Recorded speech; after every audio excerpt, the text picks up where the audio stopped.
everyone. How do you get to Carnegie Hall? When I would teach a culinary or baking class, this is a question I would often pose to the class. Eventually, they would get it drummed into their awareness and be tired of me repeating it over and over again. I am of an older generation at the cusp of the end of the boomer cohort.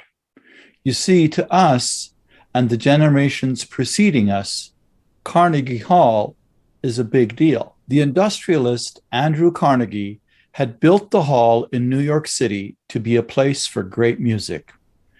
To take a quote from the history page of the Carnegie Hall website, since it opened in 1891, Carnegie Hall has set the international standard for musical excellence as the aspirational destination for the world's finest artists.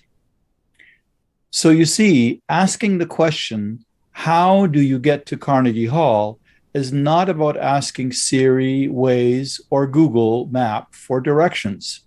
It's about accomplishment. To have the opportunity to play at Carnegie Hall is about accomplishment as a musician and artist. It takes many hours of practice and perseverance. The same goes for us as bakers and pastry chefs. I am sure many of you have seen creations online by incredible bakers and chefs. They do not happen by accident. Knowledge and use of that knowledge through sharing, mentoring, and troubleshooting all takes practice too. The other day, I realized it had been close to a year since I had last made croissants from scratch at home.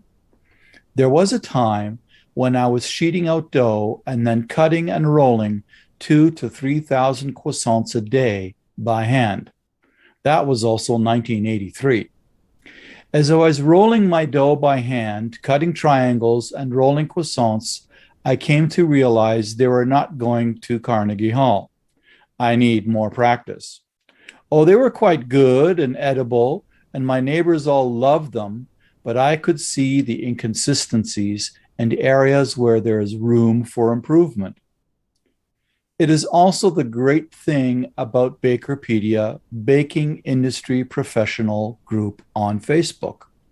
Yes, there are a lot of interesting questions being posted every day. There are also numerous group members helping to answer those questions, and it is great to see them practicing their knowledge and mentoring skills. The other thing I enjoy about the free offerings on Bakerpedia are the free seminars, whether it is a subject I think I might be well versed on or an area of new ideas and information. I try to attend most of them. Why? It's another kind of knowledge practice, refreshing yourself and reaffirming your knowledge and experience to keep up to date. Maybe you have just completed the clean labeling seminar this morning and still have many burning questions. Or you can't wait for the next artisan bread quality and processing seminar on June 30th, which I will be hosting with our sponsors from Ashworth. So if you haven't guessed it already, how do you get to Carnegie Hall? Practice, practice, practice. I'm Mark Floerke, Bakerpedia Baker Influencer and your podcast host for Baked in Science. This has been your Thought Leadership Thursday. Have a wonderful day.